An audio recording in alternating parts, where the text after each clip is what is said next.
Hello, everybody. Welcome to another daily dose of gaming news and all that good stuff. And as always, I also publish on Rumble and on Patreon for extra support. Any kind of updates and such, I usually go about on Twitter X. Later today, we'll have another episode from Firewatch. Very interesting game. It's pretty very serviceable story. Set up in the 80s. Yeah, it's a relatively good experience, and when it's on sale, I do recommend it because it's a different experience what the games usually are used to. And just as a reminder, oh, come on, refresh. We got here the Callisto Protocol complete gameplay series, the latest one. Then we got a lot of bunch of more stuff here. I will probably will need to start I don't know, selecting this as certain kind of different type of games. I'm not sure, like indie games or shorter series with longer series. I don't know. I will have to one of these days figure that out. But yeah, other than that, let's go to the news. Yeah, 5070 Ti. Again, there is supposedly MSRP prices for these GPUs, especially with the we got J2 cents. They, I think it was the Asus Prime or whatever it's called, the model. Supposedly there are GPUs at MSRP. The problem is there is no stock. It's again, it's been a shit show, and even MSI joined this kind of shenanigans in terms of marketing. They are launching, I think, at least one model. Let's see. Yeah, I think a model or so at MSRP or very close to it. But they are doing like a very shady stuff, which is a pricing launch deal or something like that. Which after I think 30 days, again the prices will for sure be increased. It's been an average of around of all the models of the 5070 Ti seems to be around 900 to 950, which is again a shitty card. Again, it doesn't give any kind of even uplift in terms of price to performance compared to the previous generation GPU, which is a 4070 Ti supposedly, even though again supposedly it should be compared with the 4070 Ti Super. Um, and even that, I think it's in terms of raw performance over the 4070 Ti Super. I think it's maximum and on average 10% extra performance. And again, buying this at $900 again, it's not advisable. Again, it's a little bit tricky for people that want to buy a new GPU, especially for people that have I don't know 30 series and older GPUs. It's going to be very tricky, and unfortunately, we will have to wait for to see if something drastically changes with the announcement and launch of the RDNA 4 GPUs, because or else at least the 50 series is it's nobody basically is advising you to buy this GPU mainly because again its price it's insane. 59 is going for $4,000. 58 is $2,000 and a little bit upper there, and then this 70 is 5070 Ti, sorry, being hovering around at least what you have on stock is always around $900 or so. Again, it's insane. It's again, if you really need to buy, just buy the cheapest one.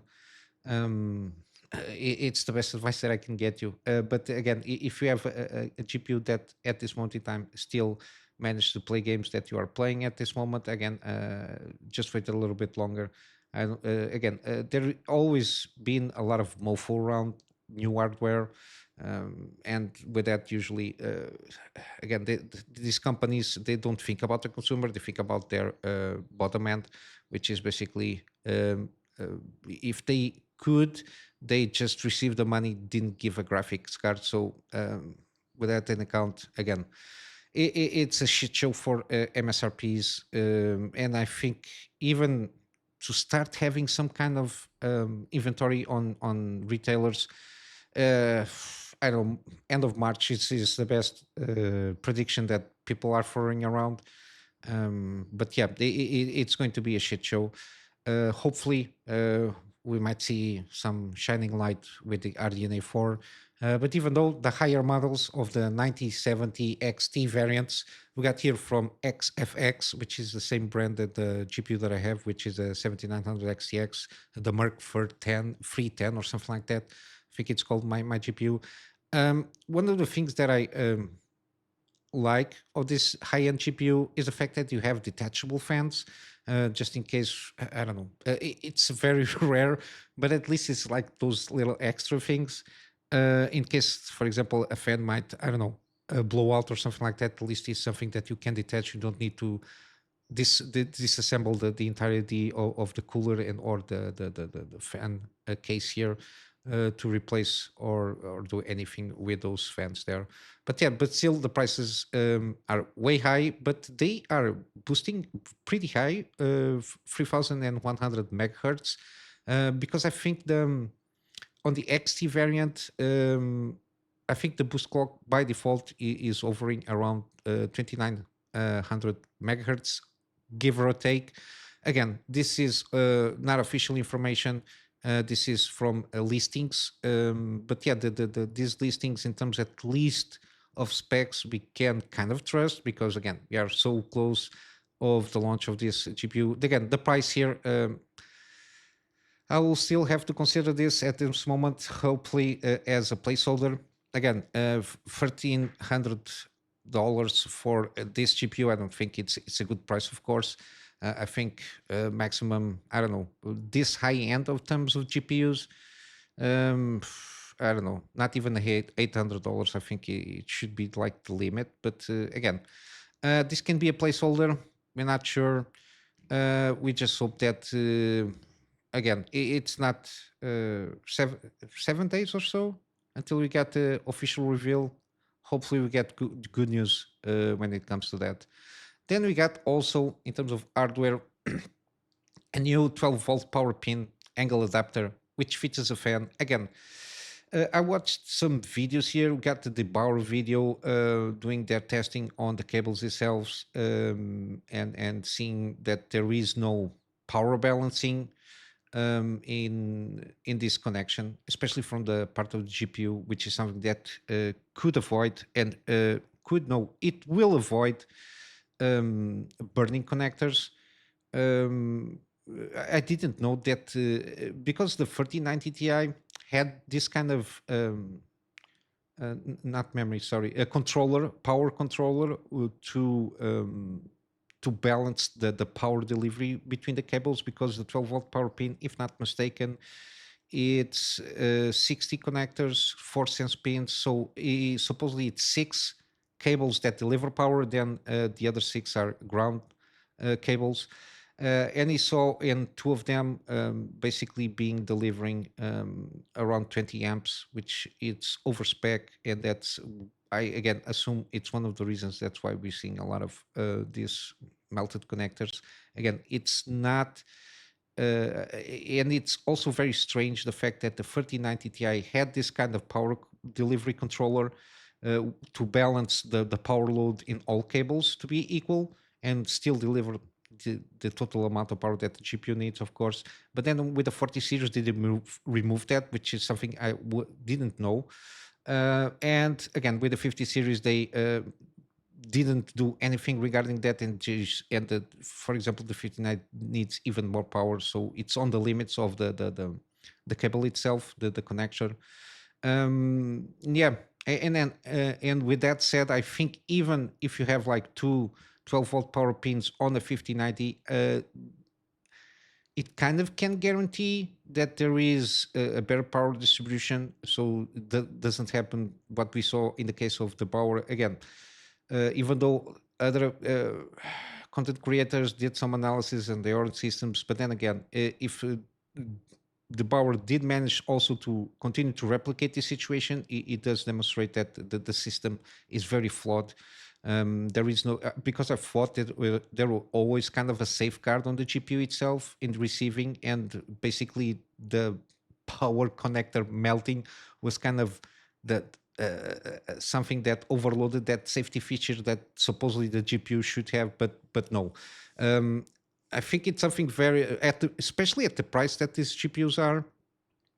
I think there should be And I don't know if the AIBs are doing this, but we know that the Founders Edition don't have any kind of safety feature on balancing power delivery to the GPU itself to avoid any kind of power connector melting situation here. Again, and the fact that if you encounter something in those lines of having, like, for example, just two cables delivering the 600-watt power, and with that, each cable will be delivering overspec amperage, which is basically the power itself of the current. It will overheat again and trying to deliver all that amperage and in that wattage in just two cables in such small physical connector again, and the resistance of that connection on the connector itself, it will eventually, even with fans, it will melt away. Again, 100.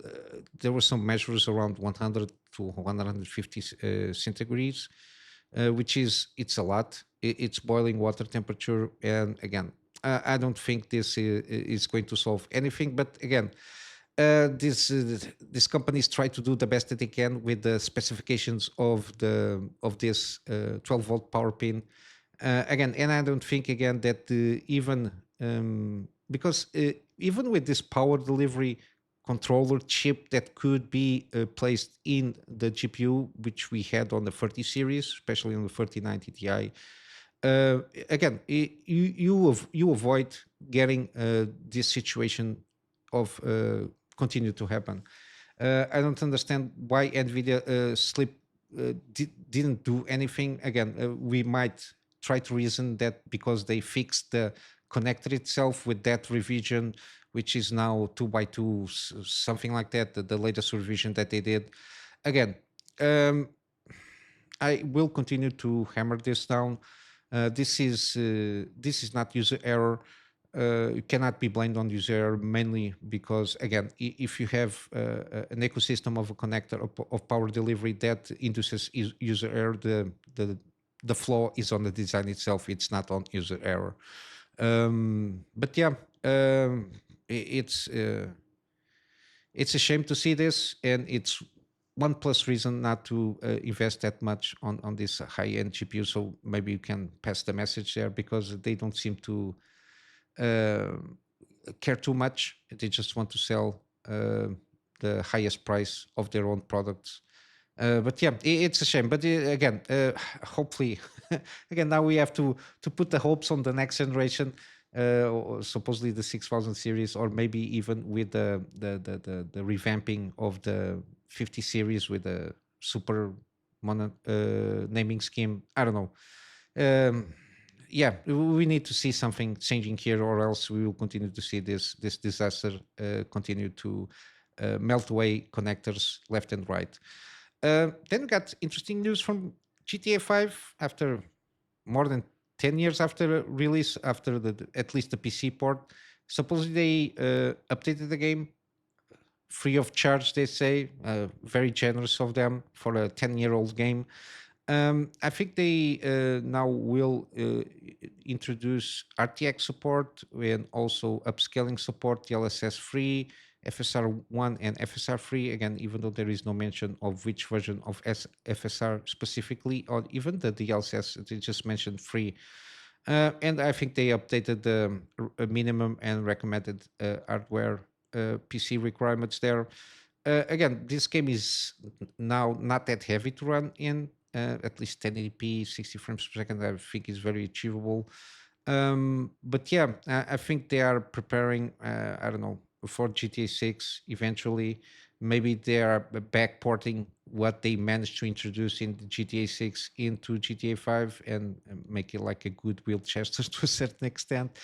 But yeah, they also introduced the direct storage support, if again the hardware does manage to support that also. But yeah, enhanced audio stuff there. Again, it's a lot of stuff here. But again, I never played this game. I think I played GTA 4. GTA 5 is too big of a game for me to put myself into now. I'm not sure. But yeah, it's good to see that at least they are doing something for free. How good of them. But yeah, got a new update here again. I will continue. I'm continuing to think that they will find a way around of pulling everybody that is on GTA Online and playing GTA 5. They will try to pull everybody there into the new ecosystem with GTA 6 and their online version of that will be incompatible with the GTA Online. They will throw around some reasoning so they can start remonetize everything from scratch so they can sell and make billions of dollars out of this IP here. Got also some interesting tidbits here. XCOM creator from the relatively new studio, Arc Games, and in collaboration, I think, with Snapshot Games that did Phoenix Point, which is not a bad game. It's kind of XCOM with some twists here and there on gameplay. I think the main issue that game had was mainly PC performance and some lack of graphic fidelity to a certain point. But overall, in terms of the mechanics themselves, seemed pretty interesting when it launched. But they have announced, and I'm just covering this because of it was from XCOM creator. It's not a turn-based combat. It's kind of I don't know. It's not a game for me. Supposedly it's a hybrid of action and strategy, so it's going to be a real-time strategy with some I don't know building mechanic there. Supposedly you can play solo or co-op. Basically, regarding resource collectible, build bases, boost your abilities, command minions, and fight alongside them in large scale battles. Again, if you like this kind of games, it might seem a good game. I'm not sure. I usually don't like playing these games. They did do an announcement trailer, and it's going to have a demo, playable demo on the Steam Next Fest, which will come up. I'm not sure when, in a week or so, or a couple of weeks, or something like that. I don't have a date here on this article here, but yeah, if you like this kind of games, maybe give it a go and play the demo when Steam Next Fest will come up. And then let's see, we got here Black Myth Wukong got a new patch, which is interestingly enough going to do some experimental super resolution sampling method and XSR. I'm not sure exactly what this is. But yeah, they also introducing bug fixes, fixing some issues with bosses levels and protagonists. But yeah, also for the consoles, again, the PC thing is this super resolution sampling method, which is interesting to see how this will improve the gameplay on the PC. Other than that, is again a lot of improvements on consoles. I will assume more streamlined, and don't. But yeah, interesting enough, 1.9 gigabytes is it's the size of the patch, but it will require almost 5 gigabits because gigabytes of temporary storage for the updating of the files there. But yeah, interesting stuff here. Not much else happening that caught my attention. And let's go for some gaming deals. We still have Marvel's Guardians of the Galaxy, 85% off. We got Spiritfarer Farewell Edition, 85% off. I did play this demo and I published a video on it, but if you want to try it by yourself, feel free to do so. It's available there. We got still Batman Arkham Collection is still on sale. Again, all the free games, so Arkham Asylum, Arkham City, Arkham Knight, Game of the Year editions of all free basically here. We got Balatro now, 15% off. Again, this is an excellent game. Myself, I didn't play too much on PC. I played most of it on my mobile. I almost unlocked almost everything. And yeah, if you like this kind of games, I do recommend it. It's good fun. And sometimes some runs are a little bit frustrating as usual with this kind of games. But yeah, a very good game overall.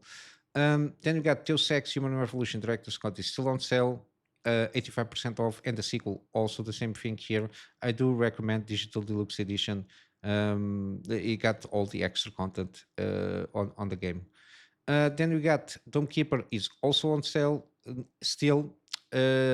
I do recommend this game if you like this kind of games. I really do recommend. I enjoy pretty much this game.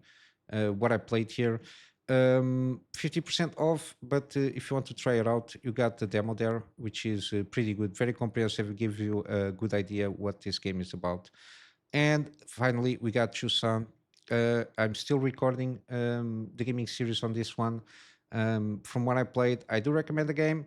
I just had some one or a couple of times an issue with the camera stuff. It got stuck, but other than that, the game is pretty good. 50% off. I do recommend this game from what I played at this price point. It's pretty good, that's for sure. But yeah, I will go wrap up for today on my Patreon here for access support. This access support is more in line for me to be able to get around and having find a better storage solution, so I can have backups of stuff that I do for my clients, and of course some extra space for the videos that I do for the channel. And with all that said, I hope you have a wonderful day. I'll see you in the next one. So until then, Kunamy Master out.